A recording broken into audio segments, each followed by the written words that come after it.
Shalom. Shalom, nos bien-aimés, à tous ceux qui aiment cette mission, cette série d'enseignements, qui aiment la parole de Dieu. Nous vous saluons tous au nom de notre Seigneur Jésus-Christ et nous croyons que c'est encore une opportunité de plus de venir vous présenter cette série d'enseignements sur la femme, sur l'homme et la femme, sur est-ce que la femme peut enseigner dans les assemblées de saints. Nous sommes arrivés presque à la fin de notre enseignement. Nous voulions aujourd'hui donner en fait la conclusion pour voir si réellement la femme peut prêcher ou pas.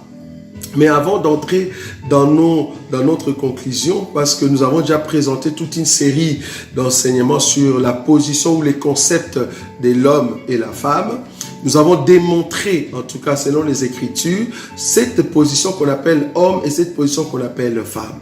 Et en cela, Dieu, dans le livre d'Éphésiens, Éphésiens chapitre 4, si vous commencez à partir du verset 11, là, la Bible nous dit, nous allons le lire rapidement, regardez avec nous cette écriture, parce qu'aujourd'hui, nous croyons que nous allons mettre un point virgule par rapport à cet enseignement de l'homme et la femme, parce que nous allons revenir prochainement avec d'autres enseignements.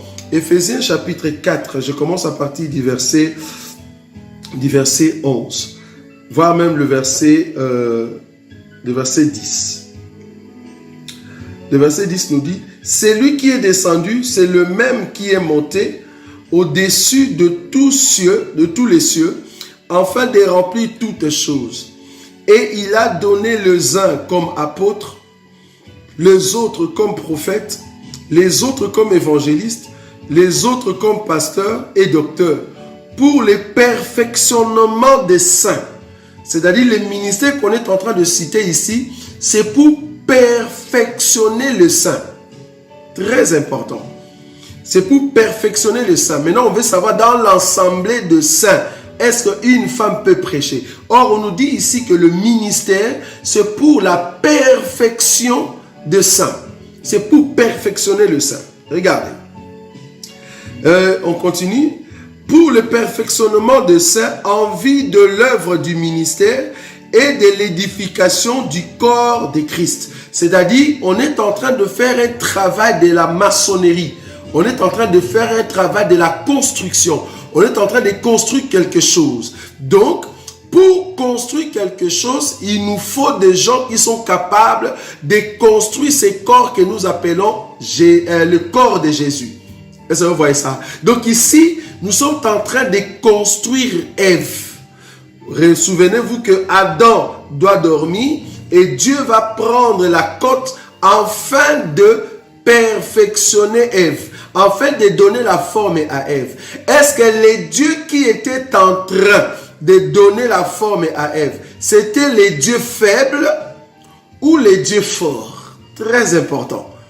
Est-ce que la main de Dieu qui était en train de former Ève, est-ce qu'il y avait un doigt qui était un doigt de femme? Vous allez voir que ce n'est pas possible. On continue, vous allez comprendre ce que nous sommes en train de dire. Je continue. Le verset 12. Pour le perfectionnement de saints, en vue de l'œuvre du ministère et de l'édification du corps de Christ, jusqu'à ce que nous soyons tous parvenus à l'unité de la foi et de la connaissance du Fils de Dieu, à l'état d'homme fait à la mesure de la stature parfaite de Christ. Donc là, c'est en fait la formation de cette femme spirituelle que nous appelons l'Église, de cette Ève spirituelle que Dieu est en train de former par le biais des ministres. Nous disons que le ministère ici, nous ne voyons pas comment est-ce qu'une femme peut entrer ici. Maintenant, il y a une écriture dans la Bible pour voir maintenant quand est-ce que Jésus, lui qui était descendu, c'est le même qui est monté et il a fait des dons. Hein? Parce que la Bible dit, le seul qui est monté au-dessus, le seul qui est descendu, celui qui est descendu, c'est le même qui est monté. Donc celui qui est descendu, c'est le même qui est monté. Quand est-ce que Jésus était descendu? Il est descendu quand il prêchait encore sur terre. Et après sa résurrection, il doit monter. Et quand il est monté, il a fait des dons. Or, avant de monter, il avait d'abord appelé le ministre. Souvenez-vous, après sa résurrection, il va dire à Marie, Marie, va dire à mes frères que nous allons nous rencontrer à Galilée. Est-ce que vous voyez ça? Donc là, quand ils se sont rencontrés en Galilée, il n'y avait pas de femmes. Il n'y avait pas de femmes. Il n'y avait que des hommes. C'est là-bas que Jésus va donner la recommandation. Allez prêcher partout dans le monde, baptisez-les au nom du Père et du Fils et du Saint. C'est là-bas. La recommandation que Jésus a donnée, d'aller prêcher, d'aller faire des disciples, les femmes n'étaient pas là. Il a dit à Marie, va dire à mes frères. Marie n'était pas venue avec les pierres. On va les chasser. Parce que c'était une recommandation pour les hommes. C'est ça le ministère. C'est lui qui est descendu, c'est le même qui est monté. Quand il est monté, il a maintenant fait les dons. Les dons qu'il a fait, c'était quoi? C'était au fait que les hommes deviennent des ministres. Or, quand Jésus, qui est monté, il vient se déverser par le ministère, dans les corps ou dans les esprits des ministres, nous comprenons que c'est Jésus qui a été réparti en morceaux pour prêcher. C'est l'homme qui était monté et qui s'est déversé dans les corps ou dans les vases que nous appelons des ministres pour prêcher la parole de Dieu. Lui qui est homme, il se déverse dans les vases, dans les corps des ministres, homme, pour prêcher la parole de Dieu afin de perfectionner les saints.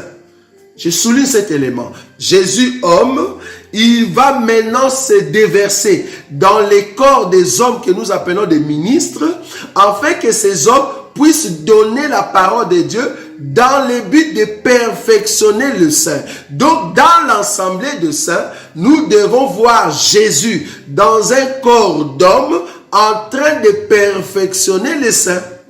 Je ne sais pas si vous voyez ça. Maintenant, il y a d'autres qui vont nous dire, ah mais Déborah, soi-disant Déborah, était juge.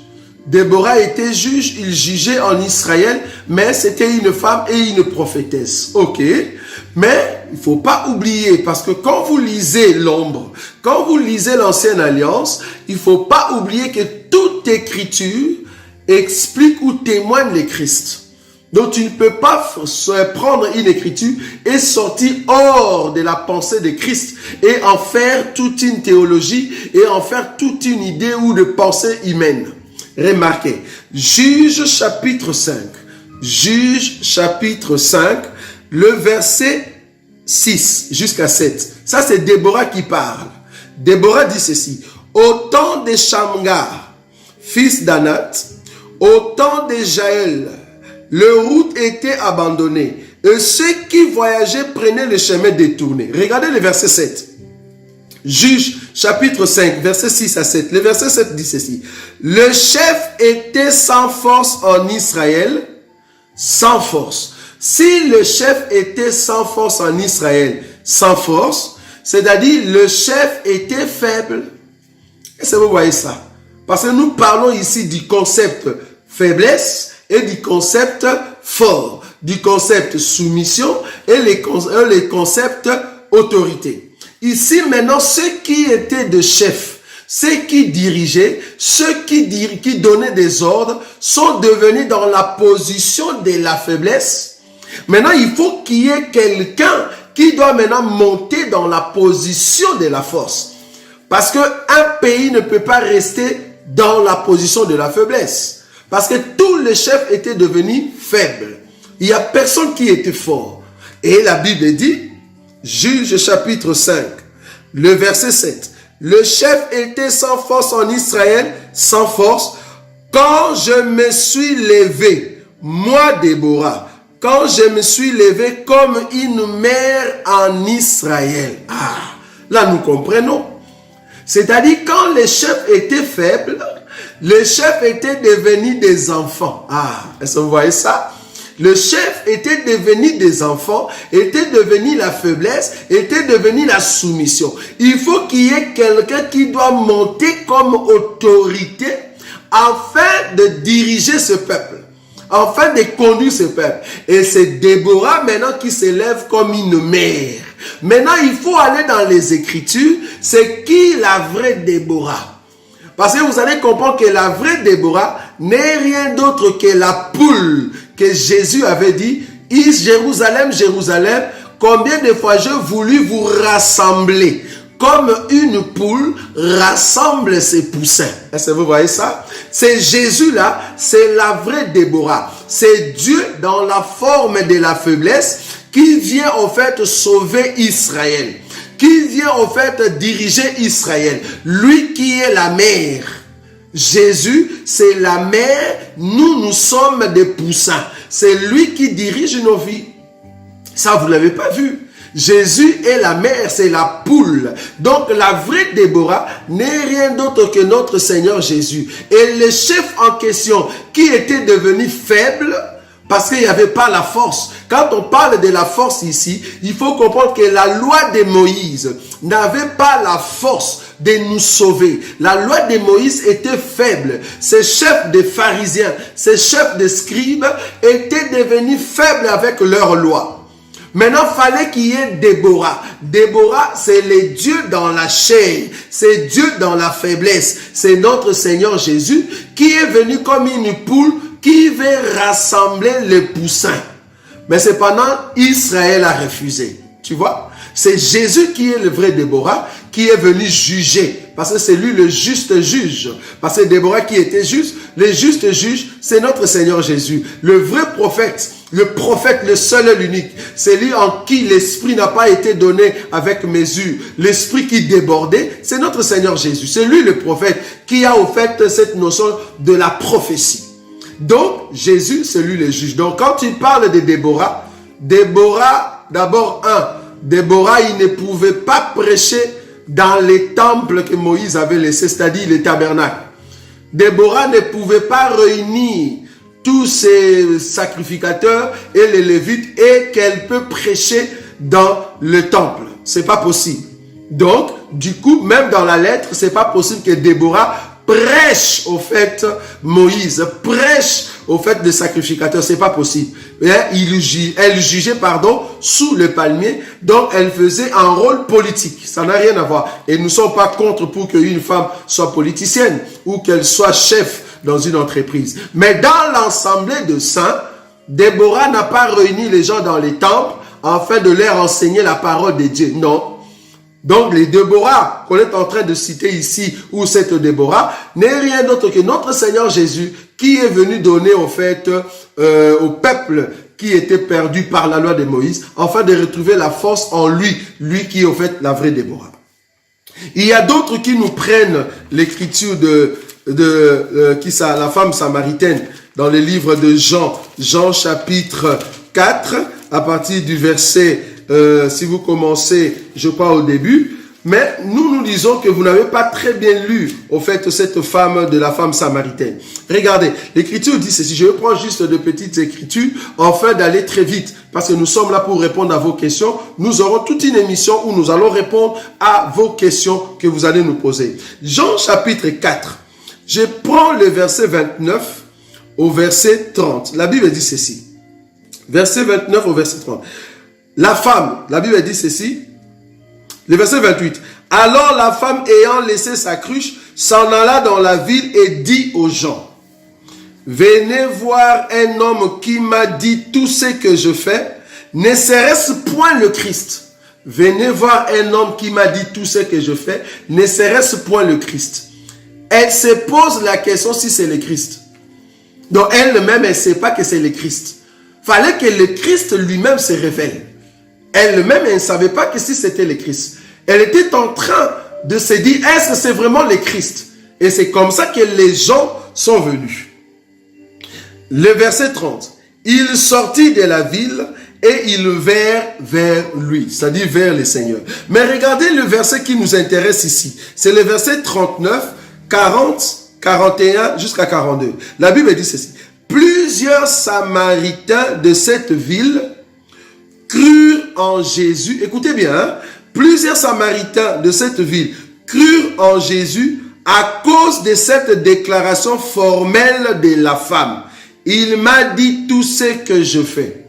Quand les gens ont entendu la parole de cette femme, ils ont cru et ils sont venus en Jésus. Est-ce que c'est ça qui fait de cette femme ministre? Nous disons non. D'abord, premièrement, ce n'était pas dans une assemblée.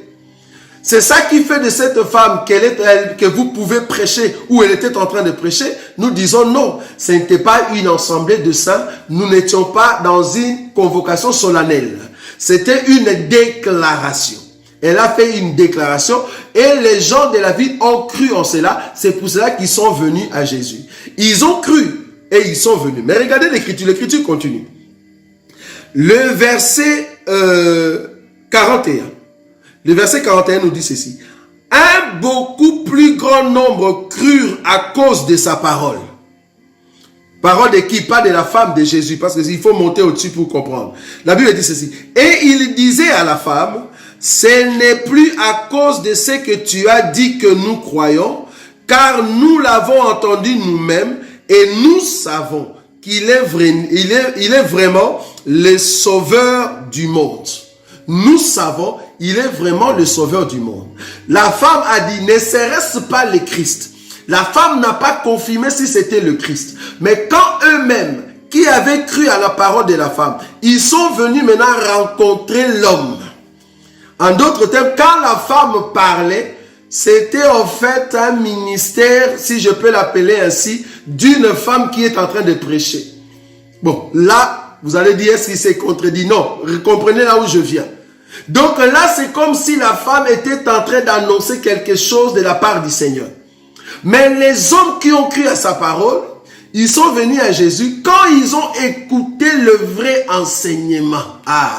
Quand ils ont écouté Jésus lui-même, parce que nous croyons que nous avons le vrai enseignement. Le vrai enseignement, la femme ne peut pas prêcher dans l'assemblée des saints. Maintenant, quand ils ont écouté le vrai enseignement, ils ont dit non, nous ne croyons plus à ton enseignement. Parce que ton enseignement nous poussait à t'écouter. Mais nous avons compris que ce n'est pas toi qui peut nous enseigner, ce n'est pas toi qui peux nous appeler, parce que nous-mêmes, nous l'avons entendu et nous savons maintenant que c'est lui le sauveur. Donc, ce n'est pas par rapport à ce que toi tu as dit, c'est parce que nous avons écouté l'homme. Est-ce que vous voyez ça? On n'a plus écouté ton enseignement, toi qui es femme, mais nous avons écouté maintenant l'homme qu'on appelle le Christ. Lui-même, il nous a parlé et nous croyons. Est-ce que vous voyez? Donc, ils ne vont plus croire à ce que la femme a prêché ou à ce que la femme a dit, c'est-à-dire la femme samaritaine, mais ils ont cru à l'enseignement de Jésus. Or, quand nous disons que la femme ne peut pas prêcher, c'est ça l'enseignement de Jésus. Pourquoi je dis cela? Regardez. 1 Corinthiens, chapitre 14. L'enseignement de Jésus nous dit que la femme ne peut pas prêcher. 1 Corinthiens, chapitre 14. Regardez, peut-être beaucoup ne voient pas cette écriture. C'est Paul qui est en train de parler, il dit, est-ce de chez vous que la parole de Dieu est sortie? 1 Corinthiens chapitre 14, verset 36. Est-ce de chez vous que la parole de Dieu est sortie? Ou est-ce à vous seul qu'elle est parvenue? Si quelqu'un croit être prophète ou spirituel, qu'il reconnaisse que ce que je vous ai écrit, ou ce que je vous écris, est un commandement du Seigneur. Donc, si vous voulez écouter l'enseignement de Christ, l'enseignement de Christ, le commandement de Christ est que la femme se taise dans l'assemblée des saints. Que la femme se taise. Si vous suivez l'enseignement de la femme samaritaine n'était pas certaine que Jésus était le Christ. Il dit, ne serait-ce pas le Christ? Elle était en train de poser une question. Mais quand les hommes ont écouté le Christ lui-même, ils ont dit oui, c'est le Christ. Parce que l'enseignement vient avec la précision. Nous ici, nous sommes en train de préciser que la femme ne peut pas prêcher parce que c'est Christ lui-même qui a dit ça. C'est en fait un commandement. Vous devez le respecter. Les autres nous ont dit, mais attends, il y a cette écriture des Galates. Qu'est-ce que tu en dis? Galates chapitre 3. Galates chapitre 3, le verset, je prends le verset, Galates chapitre 3, le verset 28. Il nous donne cette écriture. La Bible dit, il n'y a plus ni juif, ni grec, il n'y a plus ni esclave, ni libre, il n'y a plus ni homme, ni femme, car tous vous êtes un à Jésus-Christ. Ils vont nous prendre cette écriture pour dire, voilà, quand vous dites que ce sont seulement les hommes qui doivent prêcher, pas les femmes, mais en Christ Jésus, il n'y a ni femme, ni homme. Le problème avec vous, c'est quoi? Vous savez prendre des Écritures et vous l'amenez selon vos pensées, selon vos idées. Regardez la pensée de cette écriture. Galates chapitre 3, verset 28. Avant de lire le verset 28, commence le verset 26. Commence le verset 26 pour comprendre pourquoi on a posé le verset 28. Tu prends seulement le verset 28, mais tu n'as même pas regardé le verset 26 pour comprendre la pensée de Paul. La pensée de Paul dans le verset 28, c'est quoi? Il faut commencer le verset 26. Le verset 26 dit ceci, Galates 3, 26. Car vous êtes tous fils de Dieu par la foi en Jésus-Christ. C'est-à-dire que ce soit homme, que ce soit femme, que ce soit juif, que ce soit grec, que ce soit congolais ou angolais, quand nous sommes en Christ Jésus, nous sommes tous fils. Pourquoi? Le verset 27 répond. Pourquoi nous sommes tous fils? Il n'y a pas de femmes, nous sommes tous fils. Pourquoi? Le verset 27 répond. Vous tous qui avez été baptisés en Christ, ça c'est un. Deuxièmement, vous avez revêtu Christ. Ah, donc, nous ne sommes plus congolais, nous ne sommes plus juifs, nous ne sommes plus grecs, mais nous sommes Christ. Nous sommes le Fils. Pourquoi? Parce que nous sommes baptisés en Christ et nous avons revêtu Christ. Quand nous marchons, nous tous les chrétiens, que tu sois femme ou homme, que tu sois congolais ou grec, que tu sois juif, on ne voit plus le juif, on ne voit plus le congolais, mais on voit seulement Christ. Pourquoi? Parce que nous avons revêtu Christ. C'est comme si on nous dit de venir dans une assemblée et que tout le monde doit mettre des cagoules et vous allez mettre des robes blanches. On ne va pas distinguer qui est femme, qui est noir, qui est chinois, qui est blanc, qui est indien. On ne va pas distinguer qui est homme. Donc, on va mettre des habits qui vient de la tête jusqu'en bas, nous tous en blanc. On va dire seulement c'est une assemblée en blanc.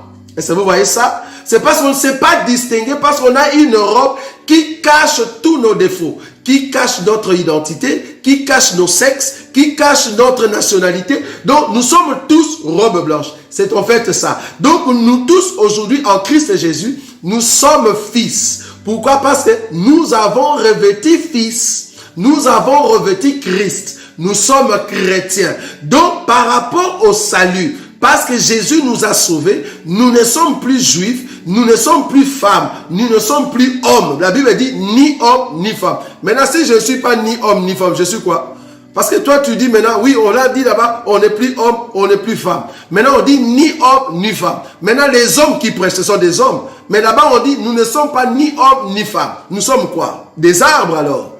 Non, la pensée du verset 28, quand la Bible dit, il n'y a plus ni juif, ni grec, il n'y a plus ni esclave, ni libre, il n'y a plus ni homme, ni femme. Nous croyons que cette pensée veut dire, quand tu revêts Christ, tu n'es plus esclave, tu n'es plus homme, tu n'es plus femme, mais tu deviens fils, tu deviens Christ.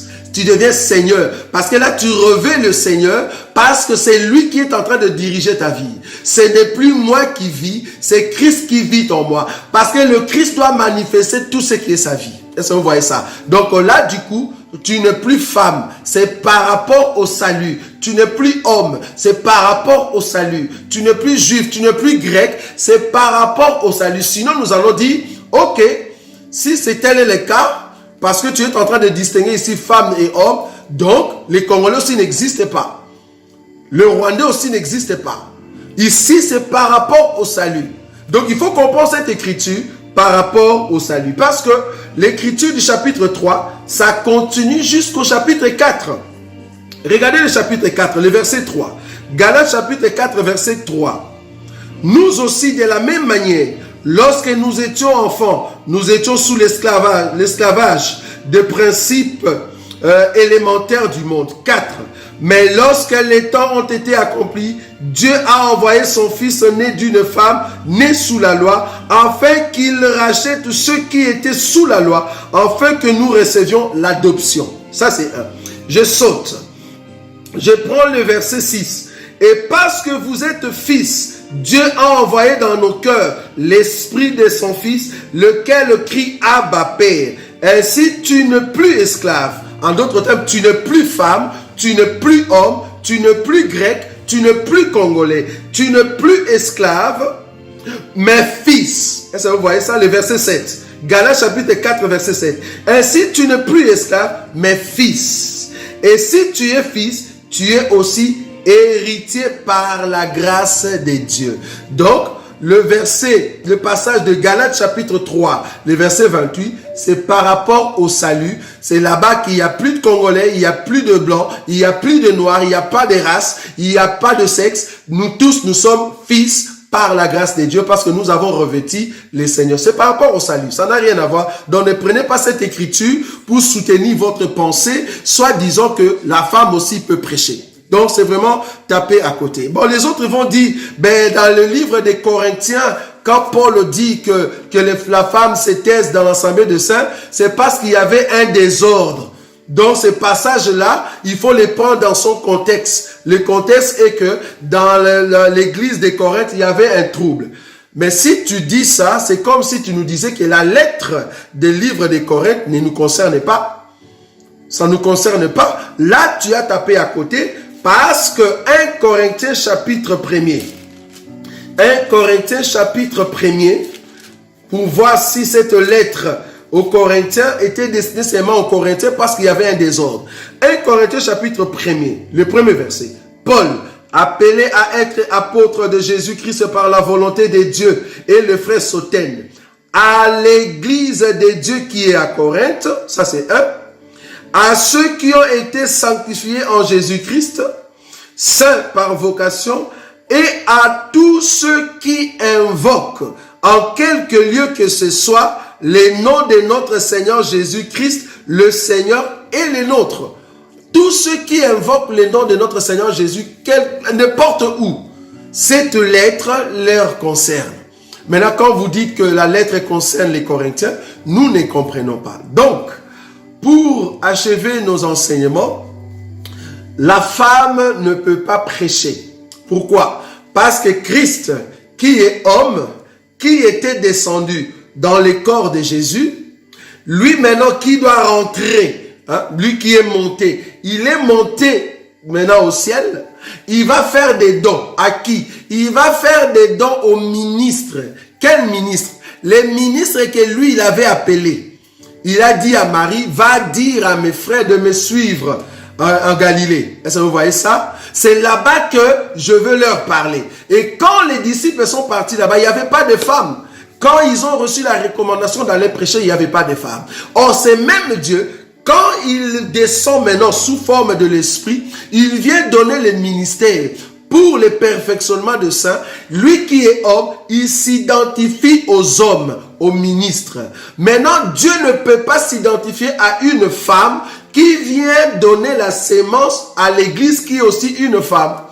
Mais Dieu s'est identifié à l'homme parce que c'est l'homme qui donne la sémence à la femme, c'est l'homme qui domine la femme, c'est l'homme qui est le chef de la femme. Donc du coup, Jésus, étant le chef de l'église, il doit s'identifier dans un corps qui a l'autorité sur la femme.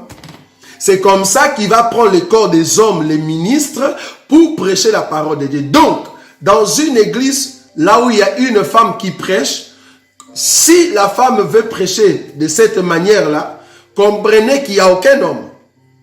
C'est-à-dire, ces hommes qui se disent hommes de Dieu, en réalité, ce ne sont pas des hommes, ce sont des femmes. En réalité, vous n'avez pas le ministère parce que le ministère, c'est un ministère d'autorité. C'est le ministère de l'homme. Or, l'Église a cette mission d'écouter le Seigneur. C'est la soumission.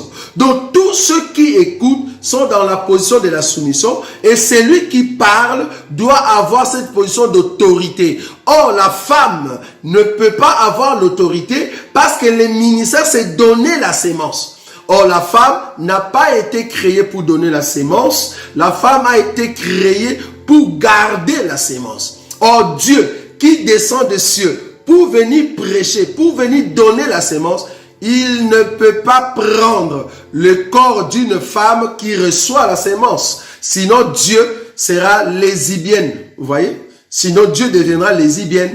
Pourquoi? Parce que Dieu va prendre le corps d'une femme qui va donner la sémence, au fait, à la femme qui est l'église. Donc, nous comprenons que cela n'est pas possible. Bon, il y a d'autres qui disent, mais ça, c'est vraiment Paul. Mais c'est pas vraiment Jésus, parce que vous vous limitez seulement avec l'écriture de 1 Corinthiens, chapitre 14, à partir du verset, je crois, 35. Mais nous disons aussi, à part le livre de 1 Timothée chapitre 2, à partir du verset 10 jusqu'en bas, mais il y a aussi l'écriture d'Apocalypse que vous avez oublié. Apocalypse chapitre 12. Parce qu'il y a d'autres qui disent, mais la femme qu'on a citée là-bas, c'est Jézabel. Mais attendez, Jézabel, pas Jézabel physique.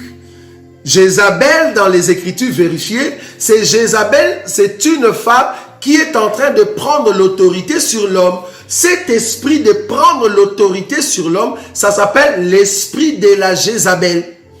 Donc, si tu es en train de prendre l'autorité sur l'homme, cet esprit-là, on l'appelle Jézabel. Regardez, Apocalypse chapitre 12. Je prends le verset 18. Apocalypse 12. Oh, qu'est-ce que je dis? Apocalypse chapitre 2. Apocalypse chapitre 2, le verset 18. Apocalypse chapitre 2, le verset 18. Écrit à l'ange de l'église de Thyatire, voici ce que dit le Fils de Dieu, celui qui a les yeux comme une flamme de feu et dont les pieds sont semblables à des lérins ardents. Je saute. Je prends l'écriture.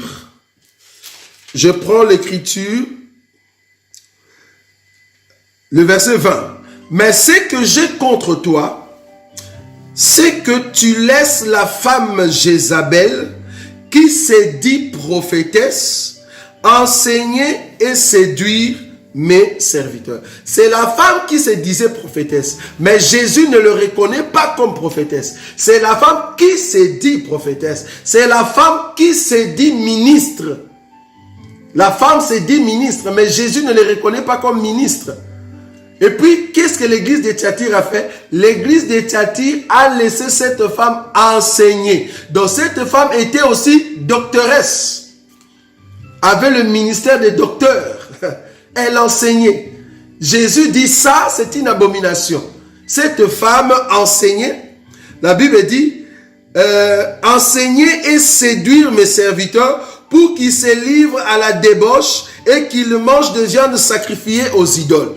Quand on dit viande sacrifiée aux idoles ici, ne pensez pas que c'est vraiment au temps de la loi. La viande sacrifiée aux idoles, c'est vraiment cet enseignement qui est en dehors de la parole de Dieu. Une nourriture que nous ne pouvons pas manger. Et tu vas voir qu'en bas, tous ceux qui écoutaient cette femme, Jésus a dit, il va leur frapper.